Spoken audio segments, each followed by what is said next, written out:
안녕하십니까. 삶의 지혜를 함께 찾는 풍수학당입니다.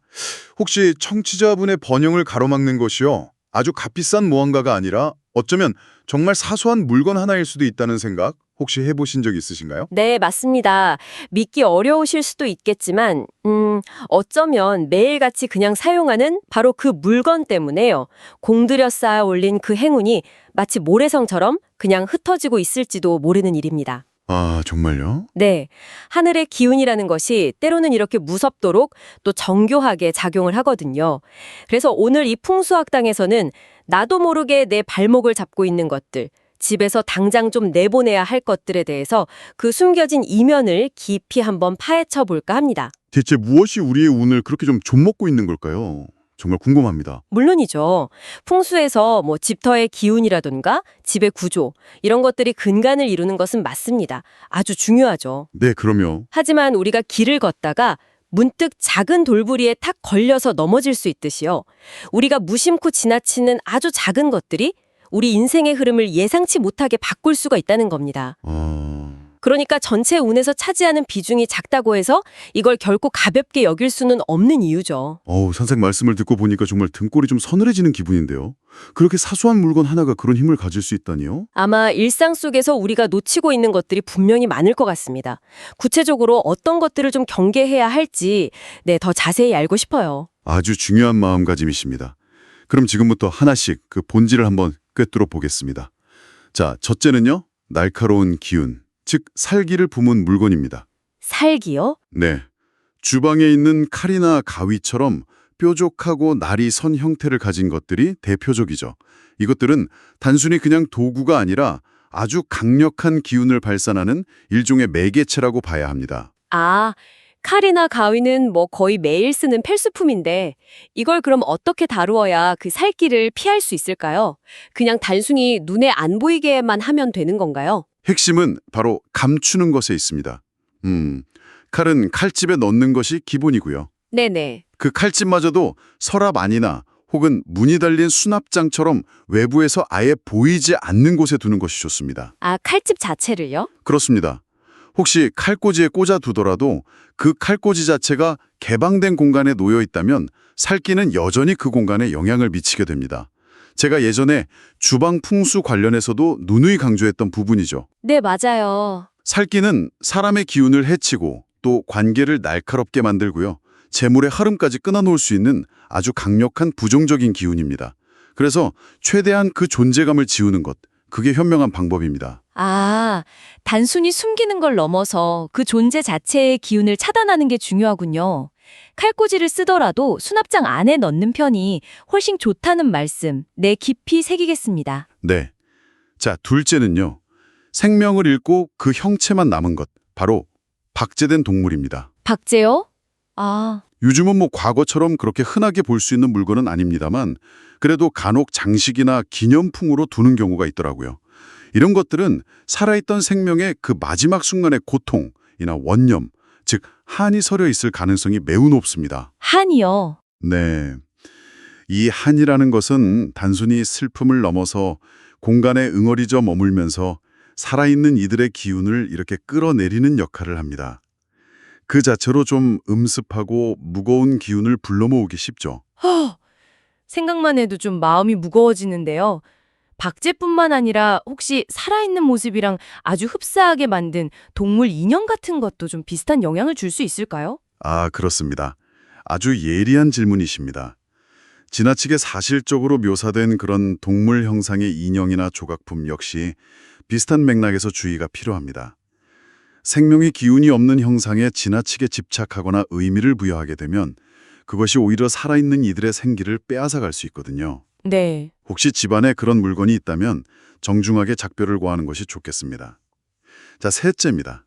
누구의 손을 거쳐왔는지 그 이력을 알 수 없는 중고 물건입니다. 아, 중고 물건이요? 요즘 많이들 쓰는데. 네, 그렇죠.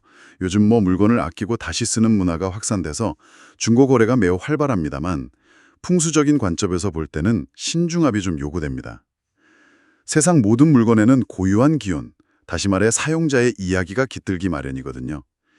제가 지금 들고 있는 이 찻잔 하나에도 보이지 않는 역사가 담겨 있듯이 말이죠. 아, 중고 물건의 이전 주인의 삶의 흔적이나 감정 같은 그런 기운이 남아있을 수 있다는 말씀이시군요. 긍정적일 수도 있지만 반대로 부정적일 수도 있겠네요. 바로 그 점입니다. 이전 주인이 밝고 긍정적인 에너지를 가진 사람이었다면 그 물건이 복을 가져다 줄 수도 있겠지만 만약 그 반대였다면 어떨까요? 질병이라던가 가난, 불화와 같은 어두운 기운이나 혹은 풀지 못한 사연 같은 것이 담겨 있을 수도 있습니다. 어떤 사람이 어떤 마음으로 사용했는지 전혀 알 수 없는 물건이라면 더욱 조심해야 하죠. 작은 비용을 아끼려다가 더 큰 화를 불러들일 수 있다는 그 옛사람들의 지혜를 되새겨볼 필요가 있습니다. 눈에 보이지 않는 기운의 작용을 미신이라 치부하고 싶지만요. 오히려 사회적으로 크게 성공하고 부를 이룬 분들 중에는 이런 보이지 않는 세계의 질서를 존중하고 신중하게 처신하는 경우가 많다는 사실을 기억해야 합니다.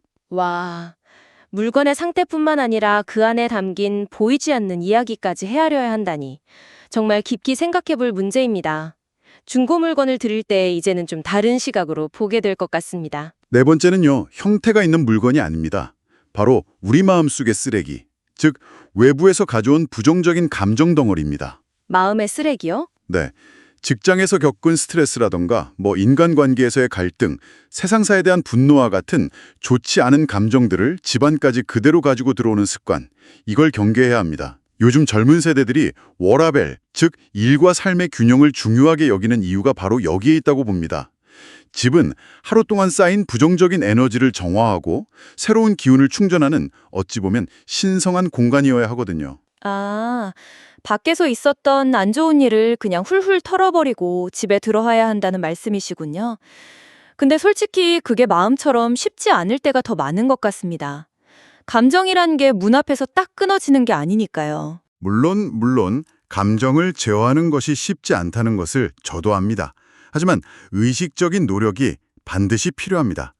아직도 일부에서는 퇴근 후에도 집에서 일하는 것을 능력이나 성실함의 증표처럼 여기기도 하지만 이는 풍수적으로도 또 삶의 지혜 측면에서도 결코 바람직하지 않습니다. 정해진 시간 안에 맡은 바를 효율적으로 해내는 것이 진짜 능력이지 일을 집까지 끌고 와서 소중한 휴식 공간을 침범하는 것은 오히려 자신의 삶을 제대로 관리하지 못하고 있다는 방증일 수 있습니다. 네, 그렇겠네요. 만약 업무량 자체가 감당하기 어렵다면 그건 회사와 조율해야 할 문제이고요.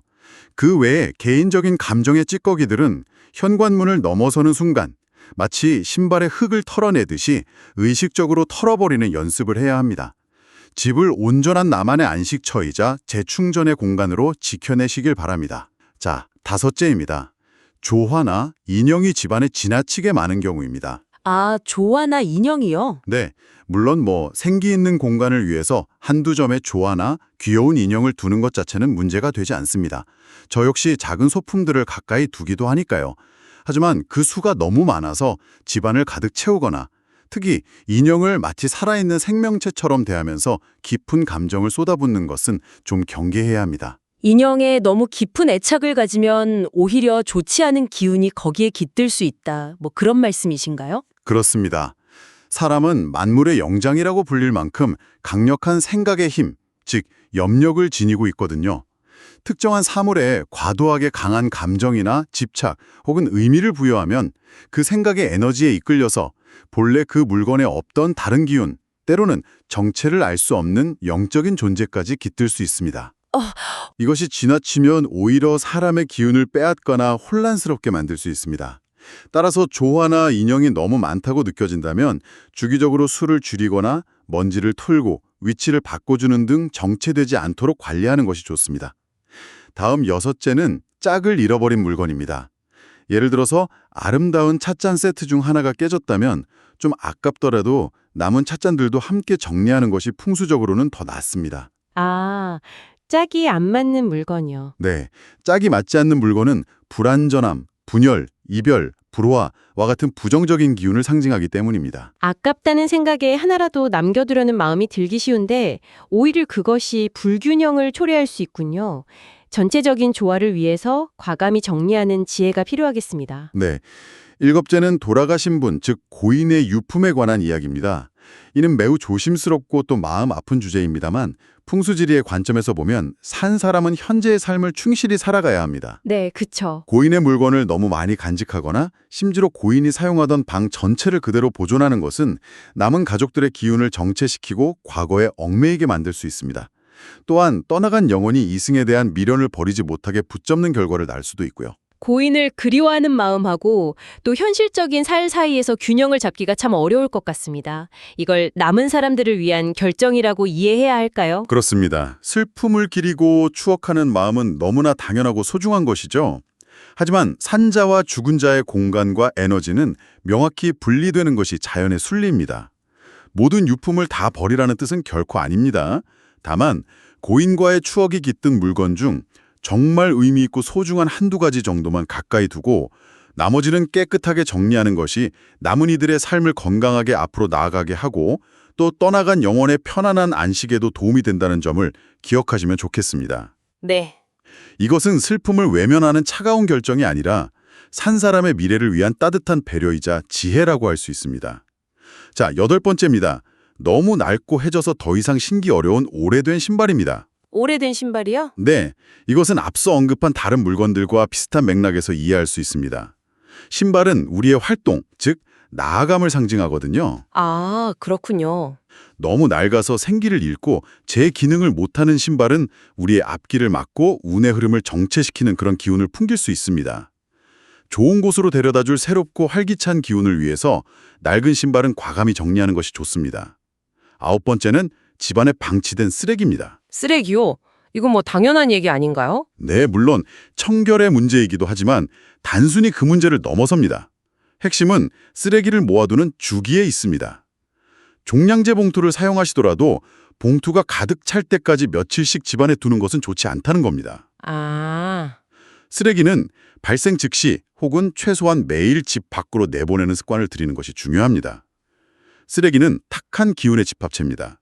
이것이 집안에 오래 머물수록 공간의 맑은 기운을 오염시키고 좋은 운이 들어오는 것을 방해합니다.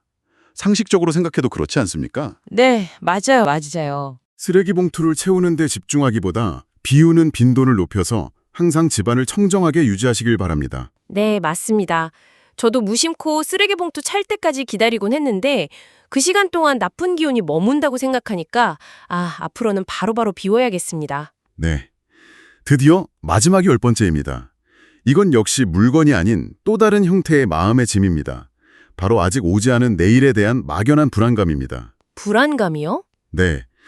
우리가 평생 하는 걱정의 95%는 실제로 일어나지 않는다는 그런 통계도 있지 않습니까? 설령 걱정하는 일이 현실이 될 5%에 해당한다 하더라도 오늘 미리 불안에 떨면서 에너지를 소모한다고 해서 결과가 바뀌지는 않습니다. 오히려 부정적인 생각은 부정적인 현실을 끌어당기는 법이죠. 머리로는 충분히 이해가 됩니다. 네. 근데 미래에 대한 걱정하고 불안은 떨쳐내기가 정말 쉽지 않은 것 같아요. 저도 모르게 자꾸만 안 좋은 쪽으로 상상하게 될 때가 많거든요. 물론 그 마음 충분히 이해합니다. 저 또한 인간이기에 그럴 때가 있습니다. 하지만 중요한 것은 우리가 집안에 불필요한 물건을 찾아내서 치우듯이 마음속에 쌓인 불안과 걱정이라는 이 나쁜 기운 역시 의식적으로 알아차리고 비워내려는 노력이 필요하다는 것입니다. 네. 집안의 물리적인 공간을 정리하는 행위가 결국 내 마음의 공간을 정화하고 확보하는 과정과 깊이 연결되어 있다는 것을 기억하십시오. 보이지 않는 마음의 정리가 곧 보이는 현실의 변화를 가져옵니다. 이렇게 집안을 어지럽히고 기운을 막는 요소들을 덜어낸 후에는요, 그 빈자리를 맑고 좋은 기운으로 채우고 유지하는 것이 중요합니다. 그쵸. 비우고 채우고. 네, 예로부터 특정 수정이라던가 작은 풍수 소품들이 공간의 에너지를 정화하고 긍정적인 기운을 증폭시키는 데 도움이 된다고 전해져 내려옵니다. 예를 들어 맑은 자수정 클러스터 하나를 거실에 두는 것만으로도 공간의 기운이 한결 부드러워지는 것을 느낄 수 있지요. 네네. 이러한 지혜에 대해 더 깊이 알고자 하신다면 제가 그간의 경험과 또 하늘의 기운을 읽는 법을 담아였군 부의 풍수와 같은 저의 글들을 참고하시는 것도 좋은 길이 될 것입니다. 네, 선생님. 정말 그렇겠네요. 묵은 것을 비워내는 것만큼이나 그 자리를 어떤 좋은 기운으로 채우느냐가 중요하겠습니다. 선생님의 지혜가 담긴 글이라면 분명 큰 도움이 될 것 같습니다. 저도 꼭 찾아서 읽어봐야겠어요. 청취자 여러분께서도 오늘 저희가 나눈 이야기를 거울 삼아서 한번 집안을 차분히 둘러보시면 어떨까요? 혹시 이것만은 도저히 버릴 수가 없다 하면서 망설여지는 물건이 있으신가요? 있을 것 같아요. 혹은 반대로 어떤 물건을 과감히 정리한 후에 삶의 놀라운 변화를 경험하셨다면 그 생생한 이야기를 댓글로 자유롭게 나눠주시면 좋겠습니다. 서로의 경험이 모여서 더 큰 지혜의 등불이 될 것입니다. 네, 맞아요. 그리고 더 깊고 활발한 소통을 원하신다면 저희 풍수학당의 문은 언제나 열려 있습니다. 오픈 채팅방에 오셔서 비슷한 관심사를 가진 다른 학우분들과 함께 기온을 나누고 지혜를 구하다 보면 혼자서는 미처 발견하지 못했던 새로운 깨달음과 삶의 활력을 얻으실 수 있을 겁니다. 그리고 저희 풍수학당이 앞으로도 변함없이 여러분의 삶의 등불이 되는 지혜를 나눌 수 있도록 구독과 좋아요로 따뜻한 응원을 보내주시면 저희에게는 정말 큰 힘이 됩니다. 네, 꼭 부탁드립니다. 더 나아가 풍수학당의 여정에 더 깊이 함께하고 싶으시다면 멤버십 가입을 통해 저희의 든든한 후원자가 되어주시기를 정중히 부탁드립니다. 여러분의 작은 관심 하나하나가 저희가 더 좋은 이야기를 준비하는데 아주 귀한 밑거름이 됩니다. 결국 오늘 우리가 나눈 이야기의 핵심은 이것입니다. 집안의 물건을 정리하는 행위는 단순히 물리적인 공간을 청소하는 것을 넘어섭니다. 네. 이는 내 삶에 보이지 않는 막힌 기운을 뚫고 마음 깊은 곳에 자리한 불안과 근심까지 덜어내는 매우 심오하고 영적인 정화의 과정이라는 거죠. 눈에 보이는 물질과 보이지 않는 마음, 이 둘을 함께 맑게 가꾸는 것이 진정한 풍수의 시작입니다. 마지막으로 한 가지 생각할 거리를 던지면서 오늘 이야기를 마무리할까 합니다. 우리는 보통 흔들리지 않는 안정적인 상태를 갈망합니다. 그쵸? 네, 누구나 그렇죠. 하지만 역설적이게도 삶의 진정한 안정은 때때로 피할 수 없는 변화와 불안정 속에서 그 징조를 미리 읽고 능동적으로 대비하며 스스로 길을 개척해 나가는 자에게 찾아오는 법입니다. 다가올 파도의 흔들림을 두려워하며 멈춰서기보다 그 물결의 방향을 미리 읽고 삶의 여정에 놓인 돌부리들을 지혜롭게 치워나가는 자세. 이것이 바로 오늘 우리가 나눈 집안의 불필요한 것들을 덜어내는 행위와 같은 이치가 아닐까요? 청취자 여러분께서도 한번 깊이 성찰해 보실 문제입니다. 와, 오늘도 귀한 가르침 정말 감사드립니다, 선생님. 선생님 깊은 통찰 덕분에 저 역시 많은 것을 깨닫고 돌아보게 됩니다.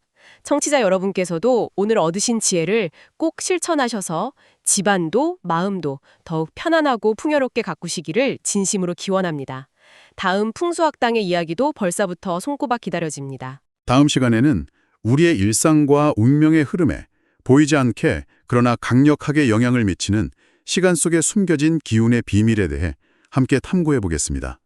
아마 깜짝 놀랄 만한 이야기들이 펼쳐질 것입니다. 놓치지 마시길 바랍니다. 지금까지 풍수학당의 현묵이었습니다. 고맙습니다.